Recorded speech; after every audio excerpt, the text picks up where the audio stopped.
Morning, ladies and gentlemen.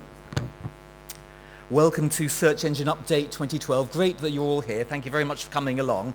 We've got an hour's session here. We're going to have three very interesting speakers talking about search from different aspects, from their own aspects, and then after they've each made a presentation, they'll come and sit here at the table and we'll be able to ask some questions. Let me introduce myself. I'm Paul Richer. I run a management consultancy called Genesis, and we advise on technology in the travel industry, everything to do with the online world, the offline world, and the ones in between as well.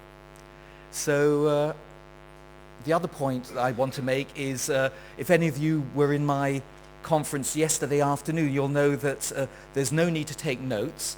If you're interested in having copies of the presentations, I'll have George and Katie standing by the door at the back there on your way out.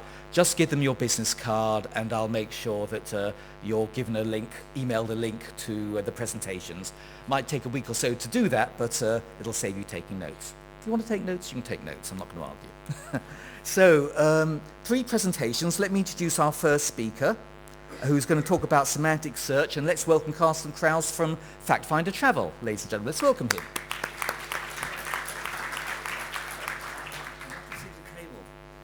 So shall I use this one? Yeah, so, okay. So I'm normally used to having this kind of mic, but I was a little late, so maybe some things have not worked out now. Also, two more disappointments. One is that if you have attended the TTI conference in October, this will be principally the same speech. So if you have listened to that one, you can just take notes of something else or browse the internet or something. Okay. So, and secondly, I will not be speaking on SEM or SEO. So if this is your interest, you have to wait for the following presentations. Mine is about search technology and how search technology will change. Now, let me introduce myself a little. I'm Carsten Kraus. I'm the founder and CEO of a company called Omicron, which has its main product, Fact Finder.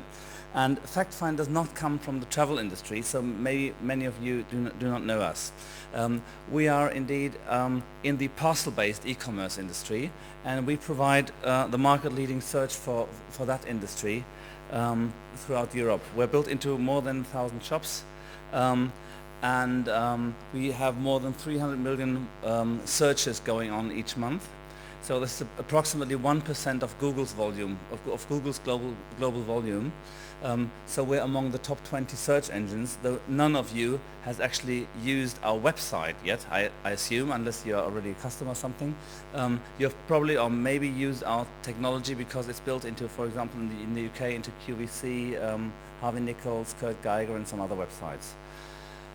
So in many of the major websites. So we come from search technology, and though I have studied business, I'm more a technologist, and I will present something about technology today, and the next steps in technology. So semantic search. There has been a lot of talk about semantic search in the past, and it has been researched by universities for approximately 20 years or more, and semantics as by themselves are much older. They have been discussed in the age of the ancient Greek scientists. Or so why is it coming up now, and what is the difference? People have talked about semantic search and just think it's intelligent search, it's semantic search, but it's not. A semantic search is something different, and in order to illustrate that, I will make an experiment with all of you. And in this case, it's not me who is the search engine expert, but you are the search engine. You will play the search engine, and I will present you with a text and with a search query. And you will try to answer that search query from the text. So here is your first text, and here's your first search query. So can you please try to answer the search query and find this in the text here? So second line, yeah, okay, exactly. So it's this one. Okay, so now the most important question here is, did you understand the text? I see some people not shaking their head, yes. And did you have to understand the text in order to answer the search query? No.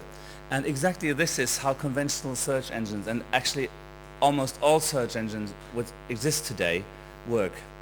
They do not understand anything of the text. All they do is they have a number of letters here. One letter, next letter, next letter, next letter, and they're trying to find that pattern of letters in the text. And if they do, then they have a hit, and if they don't, they have no hit.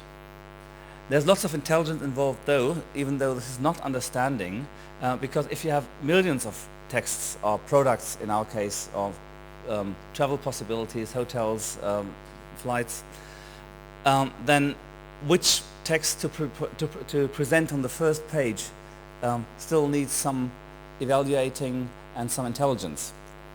And also, if something is misspelled, you still have to find it, and that also involves intelligence, but it's not understanding. So even though search engines today do a much better job than they did 10 years ago, they're not semantic. And so we come to the second experiment, and this is your second text, and here's your second search query. So, anybody found the answer yet? Yes? Ferrari, right, the open Ferrari. And now again, did you understand the text? Yes, you did. And did you have to understand the text in order to answer the search query? Exactly. And this is what semantic search can do. And this will bring you far beyond what conventional search does today, because you will find answers rather than just texts which happen to have this search query somewhere in the text. So if you search for something like a holiday without children, you will find lots of holidays with children today, because there's the word holiday and the word children somewhere in the text, and probably the word without somewhere else. So like you can also book without breakfast or something. So it's just finding the words but not understanding. But in order to really answer questions, you have to understand, you have to find the concepts, and this is what semantic search will do, and this will bring us far beyond what we can do right now. Okay, now so this is the principal thing about semantic search. This is the difference. Now, why has this not happened before? Why hasn't it happened yet? The problem is that humans know so much, and as we are a bit scarce in time, I will jump over this example, but you have it in your. This is an example of how to put this knowledge into computers. But the key point is that we humans know so many things. So it's so difficult to explain to a computer what humans think when they say something, when they ask a question. For example, when I'm in London here, it's obvious for all of you that my right-hand thumb is also in London. But computers do not know. And you also know that my jacket might be in London, but I could also have chosen a different one. So it's not obvious, but it's possible, for example. And all of you know that my house will not have traveled with me here. So we humans know this obviously because we have real life knowledge. We can experience that every day, and we learn and learn and learn and learn every day. Even the grown-ups, even the older ones. But computers don't. They have to be taught, and this makes things more difficult for computers. And you have to teach computers with these kinds of things, and with billions of those, until self-learning is really discovered. And now we're working on self-learning, but this will take another 10 years, I think, to really complete it. Okay, so it's very, very difficult, semantic search, and computers have to be taught so many things. So right now, this is the reason why it has not happened yet. If some of you remember the age of the Commodore 64, today's computers, the cheap computers like whatever, today's computers are about 200,000 times faster. So there's a huge difference, and it will happen in the next years. So this will advance, but it has not happened yet because computers were not so far yet. Okay, I have another example why it's so difficult. Wolfram Alpha is the largest semantic project so far, and they try to put all the world in a semantic search engine. And asking a simple question like best beach in France still does not really yield the results you would expect, because what it does, it takes the word best, the word France, and compares the town of Best in Holland to France. So size, number of people, etc. Even Wolfram Alpha can't solve all the things of the world, even though they have worked on that for ages with hundreds of people. Does it mean that semantics do not work and we should just stop it? I don't think so. For one thing, it will happen in the next years, but also right now, in a limited domain, it's possible to do semantics and to do semantic search, and you can already yield good results with it. Computers have advanced, as I told you before. Does it make sense? Does it bring anything? And yes, we answered this question. We made a usability study with 80 people in a usability studio. This is eye tracking here. And what we found out principally is that people said, of course, online booking is complicated. And they said, why can't it all be as easy as Google? What they meant is just a one-field search. But the trouble with travel search is that the queries are different. It's not finding keywords, as I explained before. And so you just can't use a conventional search engine, as Google still is. Google is also working on semantics. But you can't just use a conventional search engine because that will not work out. Also, we found some more things, which is that some people do not want to type in a destination because they're not decided on the destination yet. They're just decided on they want to go somewhere warm, they want to go diving, they want to have a good time with their children, they want to go hiking, whatever, but they have not decided on a destination before. And also, some people have additional wishes to the hotel. Many people actually have. And right now what they do is they select, for example, Egypt, and then they get a number of hotels, and they're clicking on each hotel and reading the text, trying to find out, does this hotel have Wi-Fi? Oh no, close, click on next hotel. Close, click on next hotel, etc. This takes a long time, and while travel searching online, when you're undecided, when you just consider where will I go, what will I do, is quality time, and people like thinking about their holiday. This kind of process is not quality time. This is the kind of time they want to avoid. So this is a typical search query which could happen in a real-life travel agency. So somebody walking into a real-life travel agency could ask this question to the travel agent.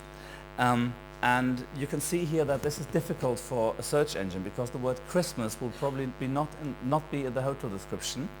Beach may be in the hotel description, but when you say, I want to go to a beach over Christmas, you probably don't want to go to Italy, and probably not to Southampton or Bath, so even though there's a beach. And some words like little daughter may not be in the hotel description, but they're very, very relevant for the travel query. So how do you do this? You have to understand what those words mean. So like beach means warm enough for swimming. And if there's a small child, it should be a shallow sandy beach. So there's all these implications coming up from words, which are very obvious for the travel agent with his human brain, with his or her knowledge, but not for computers. And so children, traveling with children implies a lot of things which people would like to have. And so this has to be interpreted and known. We have realized something like that, and in fact it makes booking 3 times faster. We made another study, and we have both studies on our website to download, also on our stand. So it's each 16 pages, I think, the 2 usability studies. So if you're interested in this process, you can download or ask me, I'll give you a business card later on. It really makes booking 3 times faster. So people go to the same holiday within 1/3 of the time when they search this semantic search query. And also, does it make sense commercial-wise? One of our customers, Vecti in Germany, has already measured 12% uplift in conversion in August. Okay, so far for semantics in total. Let me sum up. I think there has been a lot of research going on in the last years. It's still very difficult. It's not there globally. It will come in the next years. My estimation is that in specific domains it will come up in the next 2-3 years. And by 2020, I think our children will ask us, why was searching so difficult before? Why couldn't you do this earlier on? Because it will be just there everywhere by 2020. And in the travel industry, it's already possible. You can come and take a look. Thank you very much, and I'll be there for questions later. Thank you.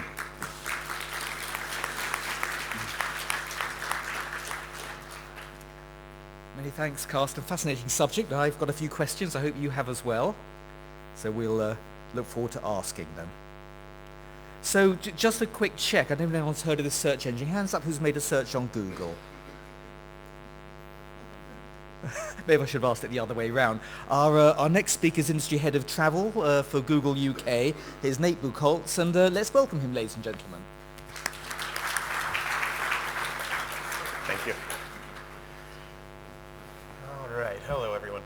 I only have about 15 minutes, but I'm going to indulge nonetheless in a story that's completely irrelevant to travel or technology at the moment, but hopefully it drives home the point to you all that I'm really trying to make here.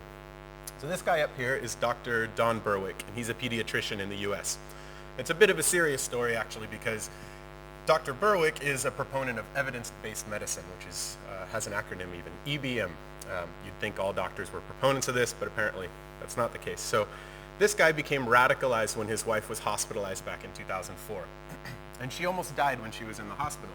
And it wasn't because she was in the hospital for a major catastrophic illness that we would have heard of. It was a series of mishaps by the medics, and it was little things that Dr. Berwick thought, well, these could have been prevented. So he decided, being angry, not to lash out, but being a doctor, to research and to use data. And this is really the point of the story. So he collected all the evidence he could find from as many hospitals as he could get it from. Things like survival rates and different accepted medical practices. And in the end, he distilled all this down and he came up with these 6 rules. And again, they weren't major things. It was elevating a patient's head always to prevent ventilator-associated pneumonia, or one more round of tool sterilization to prevent infections. Really basic things, but it all derived from the data. So he trialed this program with as many hospitals as would participate, and over the course of 18 months, they saved an estimated 125,000 lives. So, again, not related to travel, but a very important point where really looked at all the data and found these moments that matter, these crucial points where you have these really big impact, even if the point seems fairly insignificant. There is a point to this. It is related to the topic. The point is that advertising today so often is really en masse. So it's one voice shouted through a bullhorn, trying to reach as many people as you can with one message. That's not to say it doesn't ever work. There are definitely results. But I'm here to talk about more an intelligent or more intelligent way to do this. Online is the way to do it. And what I'm talking about are things like really tailored messaging to the right person when they're at the right mindset. So I'll go more through this, of course, but the point is these moments that matter that you get from data. And when I say data, it's the things that we're sharing today. It's third-party data that you find out there. And more it's the analytics data that you get on your website. It's call center. Anything you can collect, these should drive your marketing decisions. So I'll start with a great stat that everyone in the room, or at least those in technology, should be excited about. And that's that most holidays in the UK this summer were booked entirely online. That's not to say a bit was done, a bit of researching here and there, and then it was booked elsewhere, but the whole process. So the technology is a crucial point in travel booking. You're going to see this in one form or another. If you saw me, this is my 3rd year speaking here. I've maybe different faces or pictures, but the same cycle is shown over and over again. And I've seen it already in a couple presentations. The reason you're beaten over the head with this cycle is because these stages are all really important in how you reach customers. And so often travel companies, I think, are really focused on 1 or 2 stages where it's easy to measure, they take their money out, and they go about their way. Whereas if you built up the other points, you'd have a higher impact. Last year I talked about the experiencing stage, and I was saying how, with your mobile device, if you aren't abroad or if you're fabulously wealthy because of the tariffs, travelers will be online. It's now really possible. The tariffs have gotten a bit better, but Wi-Fi is everywhere. I was in a non-capital city in Ukraine this summer, and the town in the center had all these Wi-Fi cafes, and it was all free. So people are really online all the time. I'll just kind of take a step to the side for a moment and share some data that we have. These are travel queries that we see from Google, and to give you a relative idea of the sizing of the different markets. So if you look at the size of the US being 100, you can see the associated percentages, with the UK being the largest travel market in Europe. It's interesting when you distill this data as well. You can reinforce all sorts of stereotypes that you're not supposed to have about different cultures. So the Germans have a long booking path. They plan things out. The Italians, not on here, but the Italians are very short. They're the ones who might go on a round-the-world trip tomorrow, maybe. So you get these kind of queries. The French, no, I'm kidding. I'm going to move on here. So this is the breakdown of where we see these queries coming from in the various markets. So mostly coming off of desktop. And you see that in the UK, 13% coming off of mobile devices. And when I say that, I mean HTML browser enabled, so smartphones. And then tablets broken out here, 9%. Not quite as pronounced in the other countries, but really significant. When you look at the impressions that are eligible to serve on these different devices from advertisers in travel, you see that they're misaligned a little bit. And this is one of those points where I'm talking about where if you really looked at the data as a marketer, you'd say, well, gee, 13% of the queries are coming off of mobile devices. We should probably go ahead and reach those people with about 13% of our advertising weight. But it doesn't happen right now. 5% of the time, though, is spent searching. The rest of the time online is spent elsewhere. So Google does a pretty good job of taking these daily 4 billion some searches and moving people off as fast as possible. So again, sorry to beat you over the head with a cycle, but Google has a stage at every point. And the reason we do is because it's important to allow advertisers to reach people at all these different moments. And you have to do it differently. So for example, on YouTube, the dreaming stage, I'll talk about that a bit more, but people are really thinking, where should we go? All the way to experiencing and sharing with the social networking type of thing. So let me jump into it.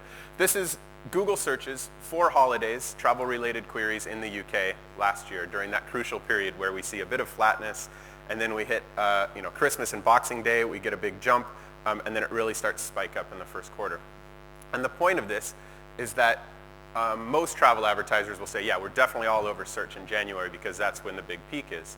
But they're not necessarily on YouTube. YouTube's the second biggest search engine in the world.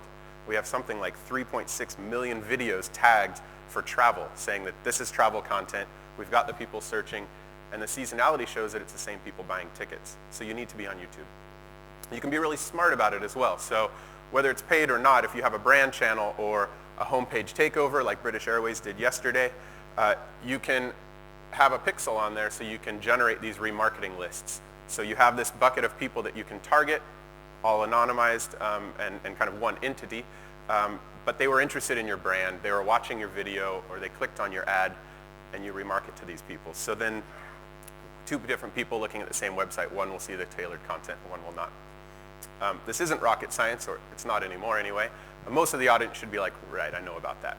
But the surprising thing is how many advertisers I'll see putting money into YouTube and then being like, well, it's a different department that does the search thing, we're not going to do the remarketing bit, or we haven't gotten it together, basically. So I'd say, again, use the data, use these crucial moments that matter to really have a big impact and get more for your money. I'll jump on to mobile for a bit, and pardon my pronunciation, I am American. 46% of the searches that we saw related to the Olympics in the UK came off of a mobile device. This is a really interesting stat to most people. My wife didn't seem to care. But the thing here is that a lot of companies, big companies, paid big money, millions of dollars to be a sponsor, for example, or just to compete for a bit of airtime. The BBC was ad-free, of course, but airtime where people's eyeballs are, or outdoor messaging and all this sort of stuff. If that generated a response, and that response came off a mobile device, and you didn't have your act together for mobile, then you really missed out. You lost a lot of efficiency. The PR team said I had to strip out the next two slides, which I did. They were screenshots of the mobile site as rendered on my phone. I just checked out a couple of companies. Big companies with lots of smart marketing people have horrible experiences for their customers coming in. And you see that something like a fifth of all travel queries on Google anyway are coming off of mobile devices. So if you haven't prioritized it, well, you're behind already. But think about the experience that you're offering to your customers.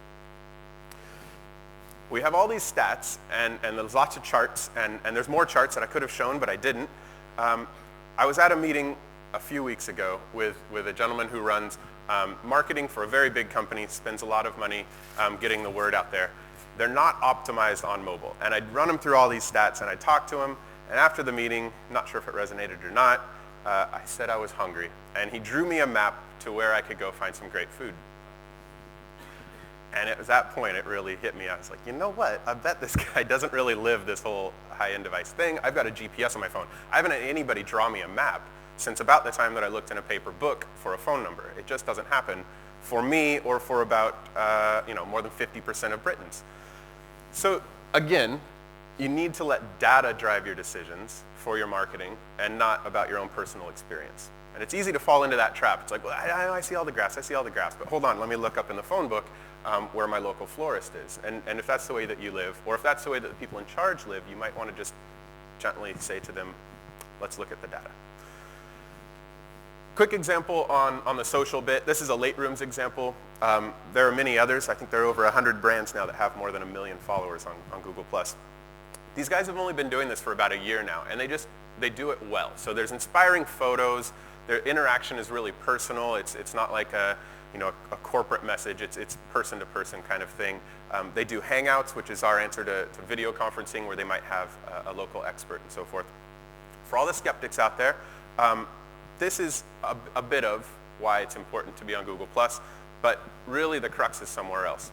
So if you look at under this search result, there's a bit that's circled. That's called a social extension. When I took this screenshot on my computer, I wasn't logged in. I probably should have been, but this says 705,000 people plus one or follow this brand. If you were logged in, it would look at the people in your circles or in your address book on Gmail, and it would say, Frank, who you know, also likes this. When you have these social extensions, it increases the click-through rate by 5 to 10%. And for those of you who work in search, know that it's difficult to get a free 5 to 10% boost. You have to set up the Google Plus page, so there's a bit of resource in there, but the cost is not associated with it. And that's the crux of Google's social strategy. It's not so much forcing everyone to go to this page where you can scroll through and see photos or messages or whatever it is. It's more of having a layer across all our products where things are more personalized. And the recommendations you get mean a bit more, and that's why we see the 5 to 10% increase in click-through rate. 2 last points I'll leave you with. This is a chart that shows of travel enthusiasts who purchase travel, what was the advertising medium which convinced them? Where was the ad? In which medium was the ad when they were convinced? If you could follow that logic, I appreciate it. But so 46% said, right, the ad that I saw on the internet was the one that got me to buy. It's the one that convinced me. And there might have been influence from more than one medium. You see that these add up to more than 100%. But this is a lot like looking at the devices where we get our queries and then where marketers line their impressions. Similarly, marketers line their investments incorrectly, according to what we see with the data. Full disclosure, the 6% up there from the internet didn't include search. And we think if it included search, it would have been more like 14%. It's still vastly different from 46%. So the point is, again, of course, I'm biased, Google, the technology thing, but if you really look at the numbers and you see the devices that are bringing in the customers, and if you see what's convincing customers and where customers are, it's the same reason why a lot of TV budgets are shifting online to video, to YouTube. It's because that's where people are. So follow the data. Last point, and pardon the resolution on this, but the days of having kind of the guy in the corner who has the red sneakers and probably the skinny jeans and the Bieber cut, who knows about technology, and you'll ask him once in a while, or he runs the search bit or whatever it is. Having that person in the separate room is very passé. It needs to be integrated into everything you do. If you look at the amount of people online, the decisions made online, the influence that it has, it really just needs to be a thread woven throughout all your marketing planning. So consider the integration of digital in everything that you do. And remember back to the story about the doctor. He really distilled all this data and took a fairly dispassionate approach to a very emotional problem of his wife nearly dying. But he collected all this data and he said, right, what are the moments of truth, I guess, the crucial points where we could really have a big impact. So let data drive your decisions. And then the scale is there, like all the statistics I showed you. It's online. And with that, hopefully you can improve your results. Thanks very much.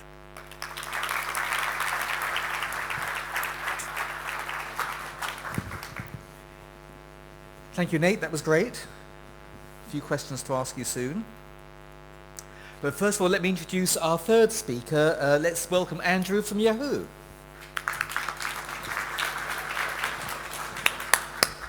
Thank you.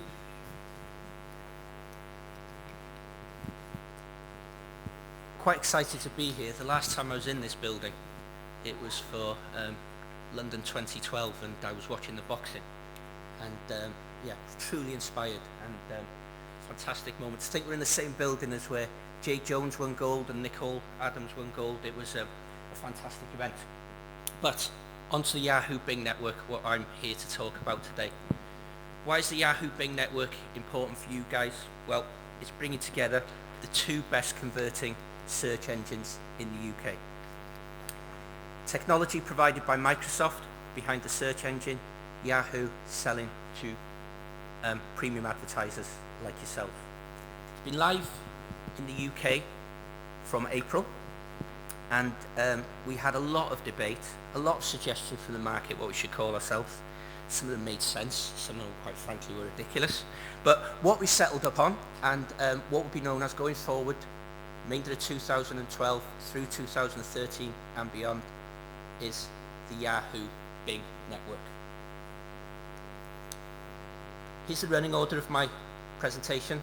I'll talk about the audience and how we can deliver that audience to you, connecting you to your audience, and finally the Yahoo Bing network, how it's performing in the UK since transition.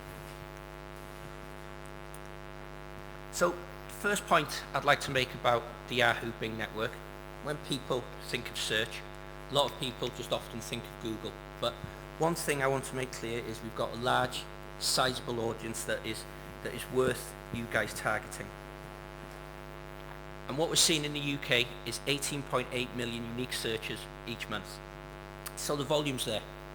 Not only is there volume, one thing we're particularly proud of is the quality of that audience. It's a high converting audience. Searches on Yahoo Bing network are 59% more likely to be potential buyers than the average UK searcher. Very impressive stats. And the final point I'd like to make here is if you're not working with the Yahoo Bing network, then you're missing out on customers that you will not find anywhere else on any other search engines. We've got 3.8 million users not on Google.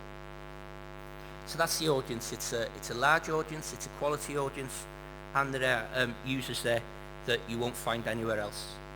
Working with this audience, what sort of results can we deliver? Well, this is some work we did with Confused.com since transition.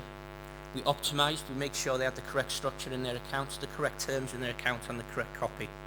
Post-transition, we drove an increase in clicks for Confused.com of 229%, and we drove an increase in conversions of 430%. That was on their home insurance and their travel insurance accounts. So, working with us, getting the accounts right, working with your account management team at Yahoo, letting us help you optimize correctly, we can deliver value across your business. So that's the audience, and that's the value we can drive. In terms of connecting you with the audience, we've had a hugely busy 12 months as we're rolling out the Yahoo Bing network globally. Lots of new tools, lots of new products, and we've got a commitment to keep you guys informed and let you know exactly what is going on across the network. We've rolled out negative keyword tools, we've rolled out share of voice tools, ad delivery status report, and Bing Ads editor, all helping you optimize. Nate touched upon the importance of mobile, and I'm pleased to say Bing Ads offers you a tool within it to break out your search campaigns to make sure you're targeting tablets, targeting mobile, and targeting PC search. And we're committed to keeping you informed and letting you know exactly what's going on within Bing Ads.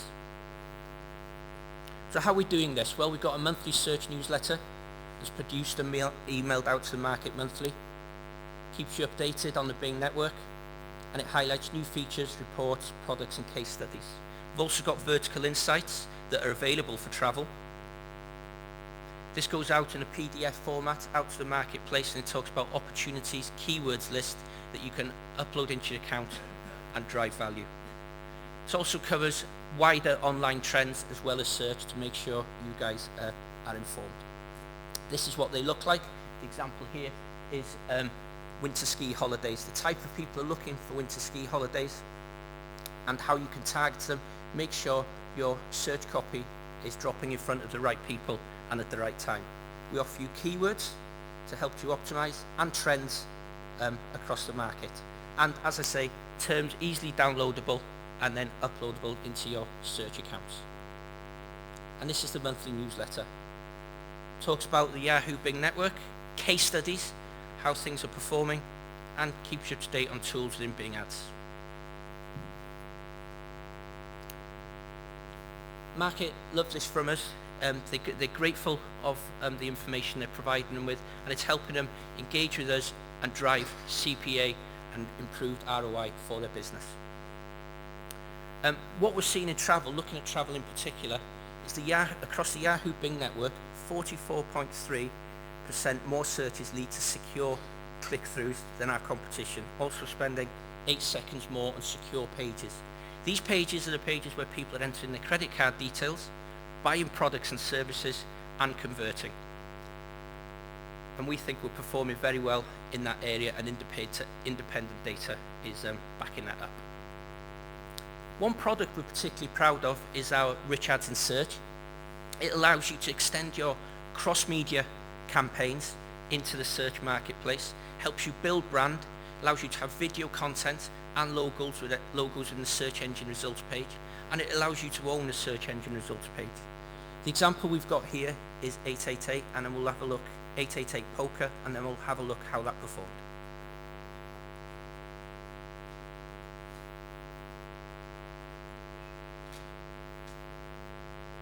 Poker is all about your hand.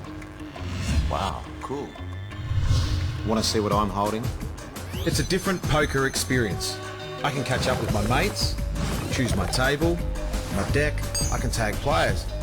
Chicken! Oh, even playing 3D! Join 888poker.com, now with over 5 million members worldwide. I'm Shane Warne, and I play different. Do you? 888 Poker. We play different. Fantastic engaging content, helping drive click-through rates, helping drive conversions. This is the results we drove for 888 Poker on this particular campaign. We increased their click-through rates by 400%, and we've seen an uplift in conversions of 83%.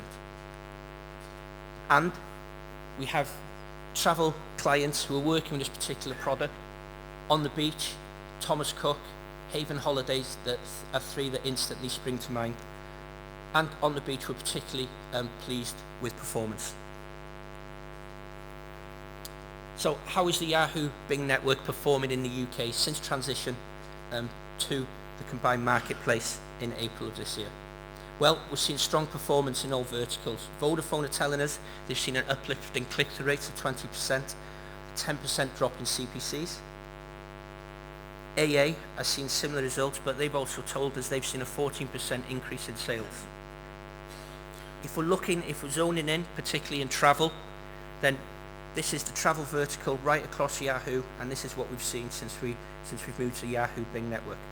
Impressions are up 25%, clicks are up 67%, the average click-through rate has increased by 11%, and average CPC is down 10%. These are key efficiencies, help you achieve your CPA targets and improve your ROI.